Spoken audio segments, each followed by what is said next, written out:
flag. I pledge allegiance to the flag of the United States of America and to the republic for which it stands, one nation, under God, indivisible, with liberty and justice. All righty, once again, good morning and thank you for being here. You all have an agenda in front of you. If we follow through the agenda, you'll see a housekeeping note that this meeting is being recorded. We'll begin with the introductions up with our IT director, Warren. Calvin Moore, IT Director. Steve Show, Pennsylvania Treasury. Marilyn Seco, the Courier Express and the Daily Press. Rick Brown, Attorney. Greg Bauer, Commissioner. Matt Quisenberry, Commissioner. Carrie Williamson, Deputy Chief Clerk, HR Specialist. Emily Anders, Office Administrator. Becky Taylor, Elk County Planning. Leanne Kovac, District Court Administrator. Thank you.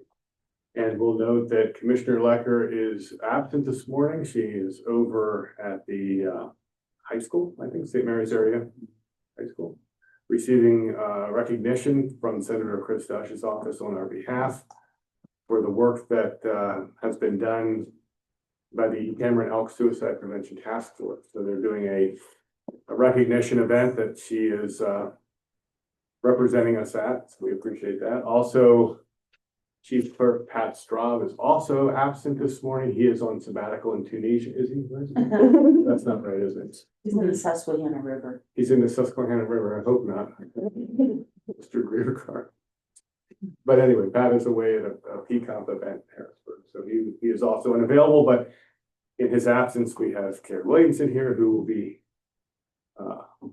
doing a capable job for him. So before us is the agenda.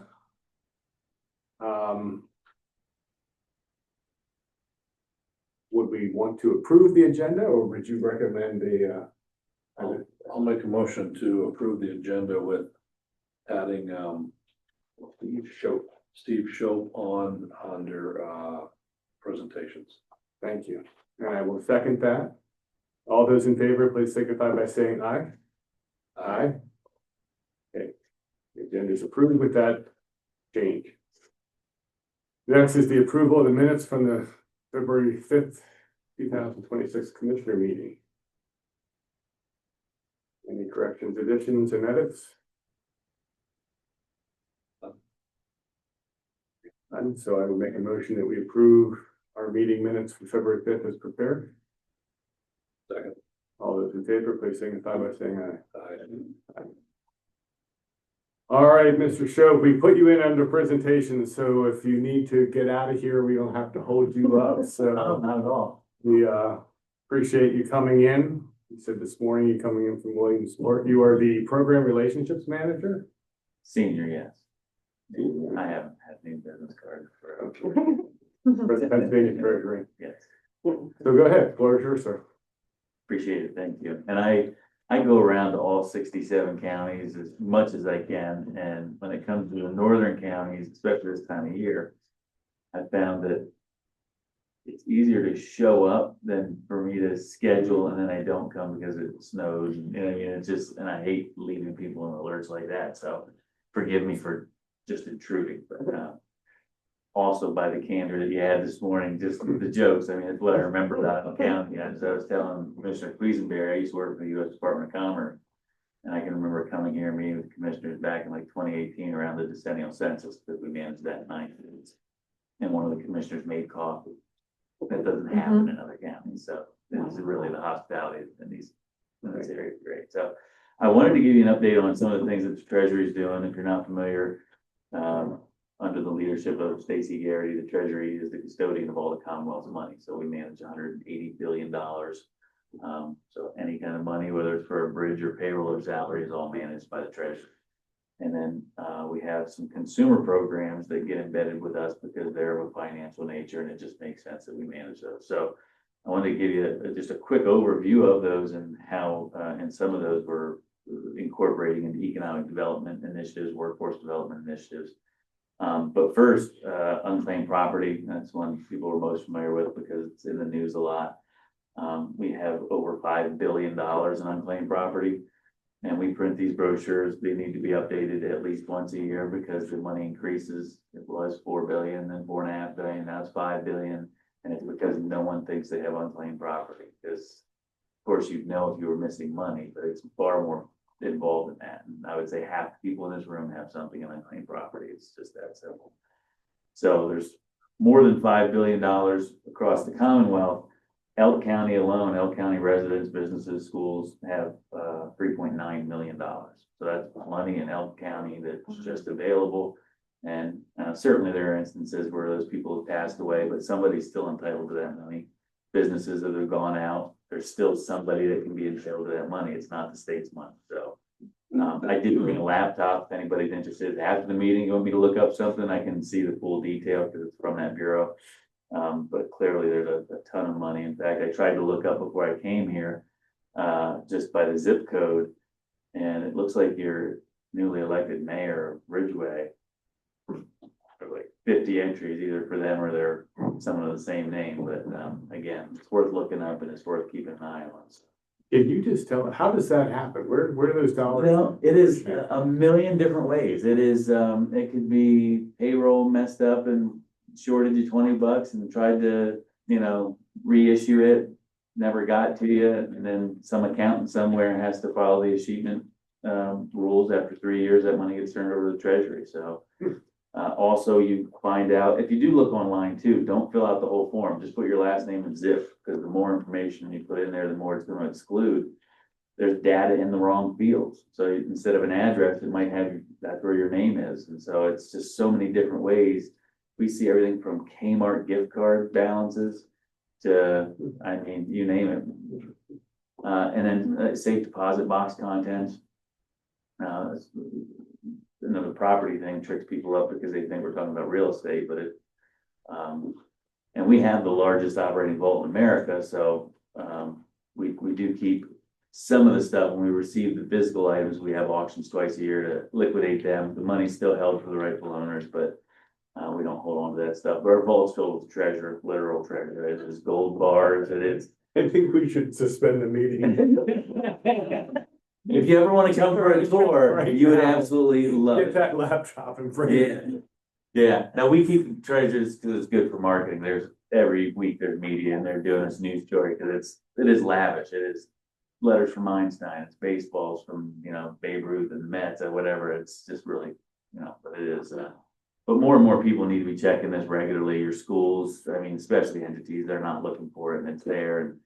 And not to mention, all of your state representative offices are now equipped with this same software. So they can even help file claims for this if somebody needs help with it. But you also have my card now that if there's any need, we can send a staff member up to have an event with you to get the public to come out and get stuff looked at, whatever you want, we're gonna be able to help. So is it only like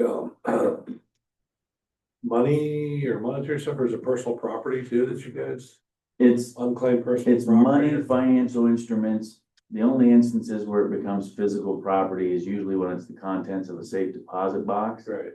in our vault for our tours. In addition to the lavish stuff that we keep because it looks good for marketing, we have an old junky radio.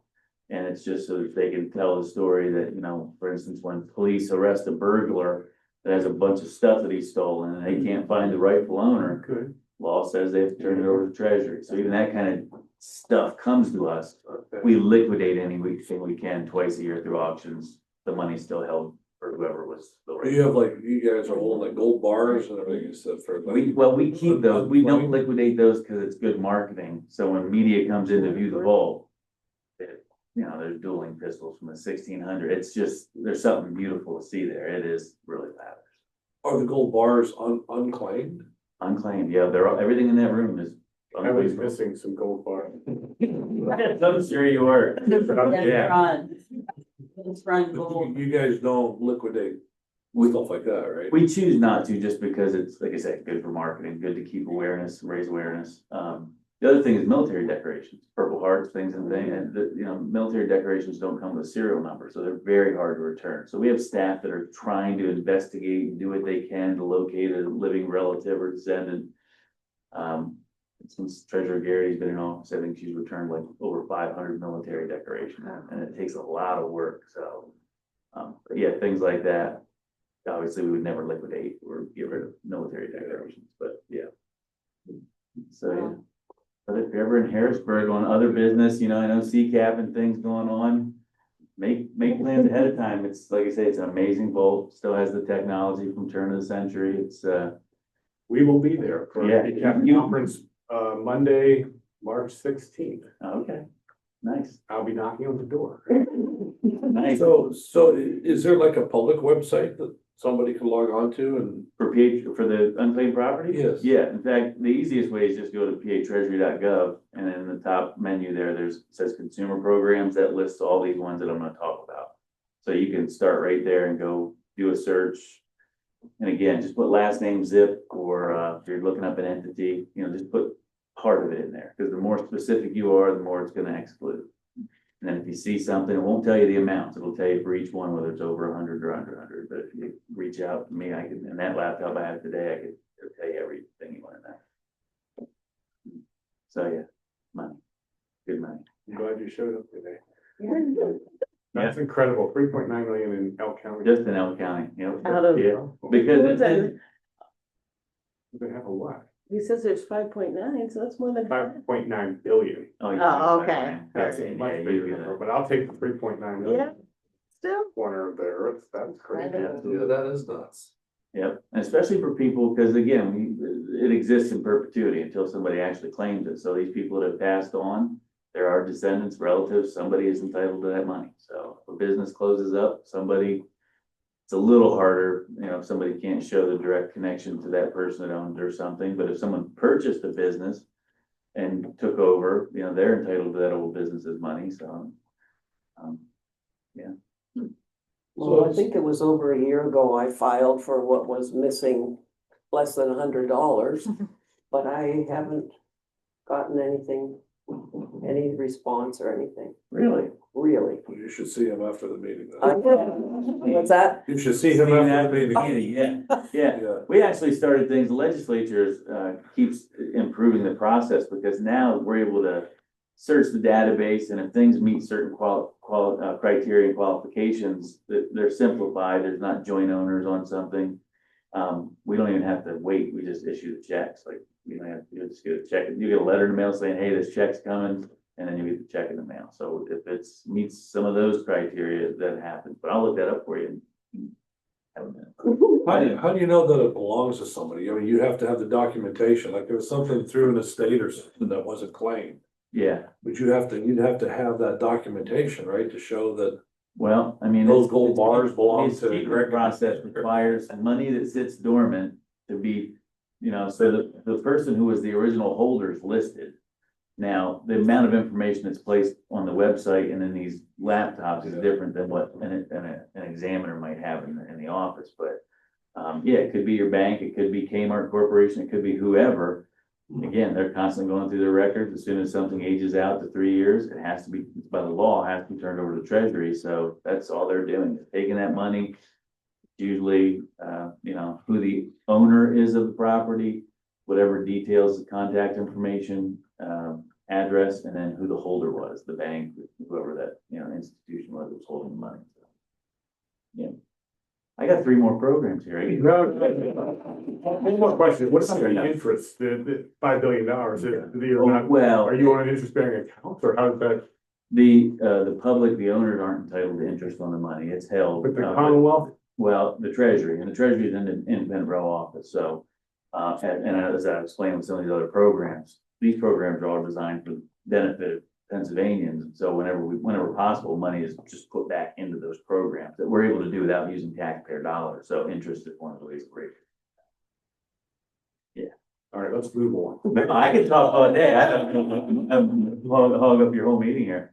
One of the other programs we have is 529, you may have heard of it, it originated in Congress in the 90s, and it allows people to save money for post-secondary education, and that could be anything from Ivy League to beauty school and everything in between, CTCs, even K through 12 private tuition. So The big benefit to this is that you get your state tax dollars back on the amount of money you put in each year, up to $20,000 in contributions.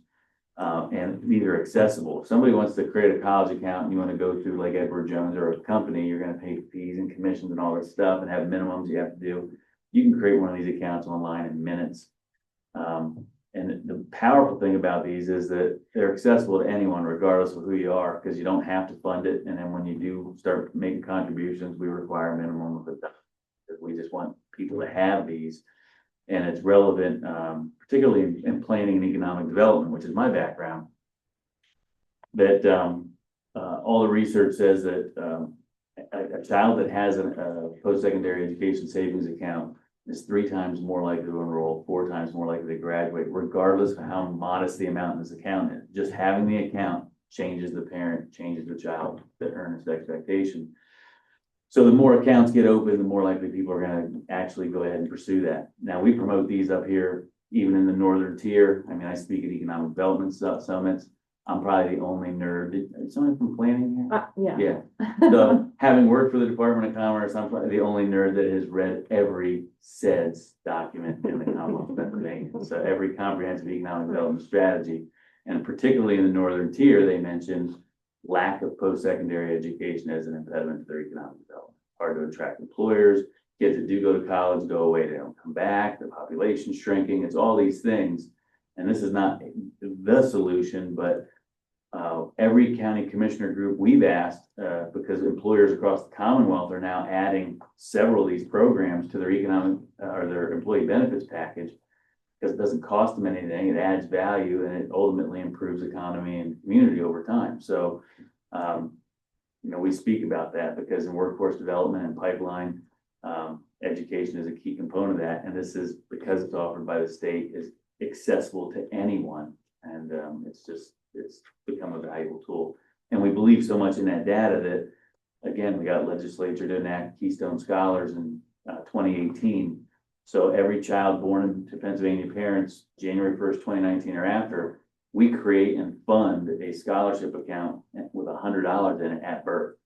That's there, it's for them. All the parent has to do is go online, use file ID from the birth certificate and like a couple brief questions, zip code, and then create their username and password so they take over the account. It's an actual live account. Across Pennsylvania, the kids that the first cohort of this entered kindergarten in 2025, 11% of kids that have these accounts, their parents have claimed them. And a lot of people think it's a scam or what's the catch? It is not taxpayer money. There are no strings. It is interest off the accounts to fund these. Because again, you get a parent, child thinking about post-secondary early in life. And we've taken that first hard step by actually funding an account with them. They're more likely to actually be thinking about that earlier and actually want to do so. So again, free money. And the last one here is PA ABLE. This is also created in Congress, ABLE, and each state administers it. And what this is for is people with disabilities usually have more expenses in their household. They often rely on important benefits that are hard to get and easy to lose. For instance, if you have Social Security, you're being told to spend down, you can't have more than $2,000 or you're going to lose your benefits. Relegate them to a life of poverty. PA ABLE, again, ABLE created in Congress, actually created in Congress by Senator Bob Casey of Pennsylvania. So he's one of the champions that, so that's the Pennsylvania roots. But ABLE, they save money. The money that's in an ABLE account can't be considered toward your eligibility benefits. So they could have $100,000 in your account benefits. So it's a change of life for these people and their families. Families can save, the person with disability can save, and it's just a life changer. There's nothing else that exists in the country that allows people with disability and their families to do that. So this has been a huge. And 19 states got together in 2022 to form the National ABLE Alliance to continue to lobby to improve it. Treasurer Garrity's the chair of that nationally. So I mean, Pennsylvania again still has people. And we've worked with some of the Cameron, Elk County organizations that serve people with disabilities out of same areas and stuff. So they're aware of this. See the LIFT agency. LIFT, Life and Independence for Today, LIFT, Bob Macker. Yeah. Nice. So there's that. And the only last thing I'll just mention to you too is that you'll see probably all these on a billboard at some point or in the news. But the other one's Invest. Because the treasury manages $180 billion, we do it well, because a lot of states actually outsource a lot of that responsibility, or our money goes. In a decent fashion.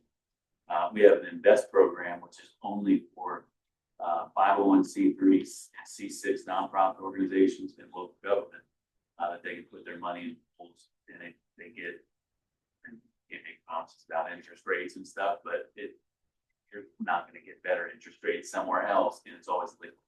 So even the smallest nonprofit, and I've served on a lot of boards, they put their money in CD ladders and things. It's good return, but it's locked up. And an average nonprofit doesn't think they have money to invest, but it's always liquid. So if you're paying payroll, put your payroll in there, the day before you need your money, you tell the treasury you want it, the next day it's there, and it's a revenue stream. It is now the money that you get earned for local governments, federal police, county government, local government, schools, a lot of schools. So we have that as well. And that's my spiel. And to let you know that there are people that, like say, we have people in every, and with the state's divided up into like 6 regions. So we have people that even are fairly close. Our closest one to you, I think, is Venango County. But somebody that can come live and do lookups, help you out, connect you with Invest, connect you with whatever you want. Bring swag, bags, keychains, all that good stuff. And we're state representatives to just do something proper there. Pretty cool. I'd like to speak with you. Sure. But unless you have to go, you can duck out right now. That's why we kind of put you up there. You don't have Yeah, to- I don't have to go now. No, I drove a long way. This won't be as thrilling as it. No. But thank you for being here. Brochures. I don't have it. Becky, are you as exciting as something? I don't think so. Well, then we're gonna have to soldier on that. Under Skip over me. the next item on our agenda, under resolutions are going to be 2 out of the planning department. We'll act on each of those individually, but we'll discuss them concurrently. So what do you got? So what I got, when we applied for the curb cut project through the Ridgeway Borough, which we manage on behalf of, we applied for that in 2023. Since then, cost of materials have increased significantly. So the Ridgeway Borough has opted to revise their application, which they will reduce the number of curb cuts that they'll complete, which involves fiscal year 2022 and fiscal year 2023 money. According to the cost estimate from the engineer, when they applied in 2023, the unit price for a linear foot of concrete was $45, and now it states that it's $90. So it's pretty much doubled in cost. So with these resolutions, we're asking permission to revise the application and to decrease the number of curb cuts that they'll complete on, I believe it's Fern and Coral Alley, which is over by the high school. Thank you. Yeah, pretty straight ahead. The only difference between the 2 resolutions is going to be the funding year being one is 2022, one is 2023. You've explained it well. There's really no point in me having to read this. So unless there are any questions, I'd entertain a motion to approve resolution number 12002. Request by planning revision to the CDBG application for the fiscal year 2022 Ridgeway Borough curb cut project. And I'll make that motion. Second. All those in favor, please signify by saying aye. Aye. Aye.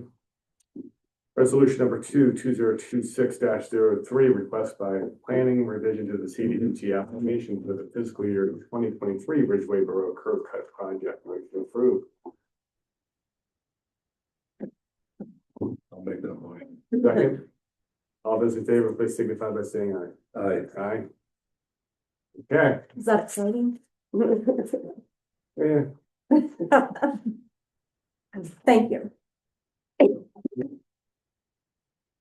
Okay. We have nothing listed under old business. Moving on under new business, item number 1, renewal contract with Maximus U.S. Services Incorporated for 2024 through 2026 for cost allocation plan preparation and consulting services in the amount of $5,800 per year, an increase of 3.5%. Standing in for Chief Clerk Straub will be Deputy Chief Clerk Williamson, who's going to explain to us a little further about this. Well, I'm gonna read off the sheet here. So Maximus prepared the comprehensive cost allocation plan for the county each year in order to accurately distribute all direct and indirect costs to specific departments. The primary goal of cost allocation is to establish an accurate depiction of where and how funds are utilized as a basis for reimbursement.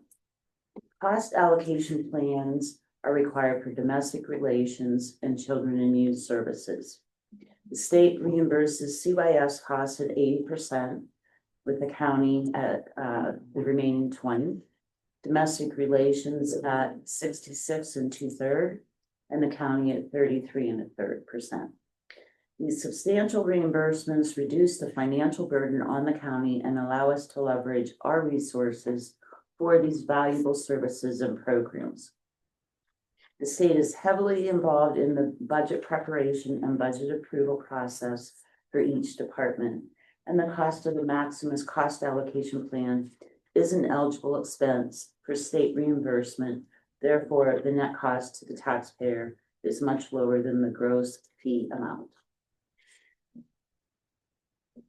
Well done. Thank you. Okay, if there's nothing further, I'd entertain a motion to approve the renewal contract. Second, any further discussion? As Carrie said, we need to do it. It has to be done. It helps leverage money back to the county, so.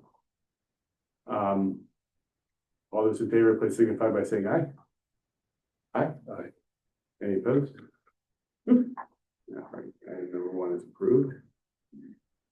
Item number 2, request from court administration renewal contract with For the Record for Justice Cloud Software and Support from March 1st, 2026 through February 28th, 2027 in the amount of $5,166. Rate remains the same as last year, and we didn't know we'd see you this morning. So great that you're here, and we'd like to welcome our court administrator, Leanne Kovac. You want to explain a little bit more about this for us? Sure. This request is for the annual renewal of the court subscription with For the Record, which is the software that the court uses to make the digital audio recordings of all hearings. It includes the cloud-based storage and the processing of digital recordings, the production of speech to text, and transcript management. This request also includes access to technical support and training. If there are no questions, then I would entertain a motion for approval of the renewal contract. Second, all those in favor, please signify by saying aye. Aye. Aye. Thank you. Thank you, Commissioner. 160. Not as exciting as unclaimed money. Costing you money. Giving you money. Going the wrong way. Item number 3 is a request from the Veterans Affairs Office for the approval of benefits for 4 veteran burials, 2 spouse burials, and 1 veteran headstone. I'd make a motion to approve the request. So moved. Second. All those in favor, please signify by saying aye. Aye. Aye. All right, correspondence is listed. Under the good of the county, we welcome and encourage the public to attend our meetings. Do we have any American 250 update? No, there really wasn't much that she gave me. I mean, right now, we're just kind of waiting to get everything set up. The video is up on the Facebook page that they did for the documentary. And I think it's on our website also. Typically, of course, Commissioner Lecker would be our person for the update, so. With her not being here, that's what we get. Act 13, got a spring grant round is now open.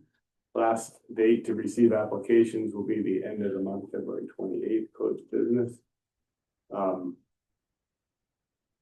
Any questions with that? You can see one of us. This is something that we do twice a year and have done for many, many years. So if anyone's interested, they get information on that on the county website or Can we call one of those? Item number 4, the commissioners meeting that had been scheduled for March 5th, 2026 has been canceled. The next meeting then for us will be second meeting in March 19th, 2026. Please continue to pray for our military personnel, our families, and our children, their teachers, all elected officials, and peace in the world. Questions from the press? Not today. Any comments from taxpayers? Hearing none, then I entertain a motion to adjourn. So moved. All right, we stand adjourned until March 19th. Thank you.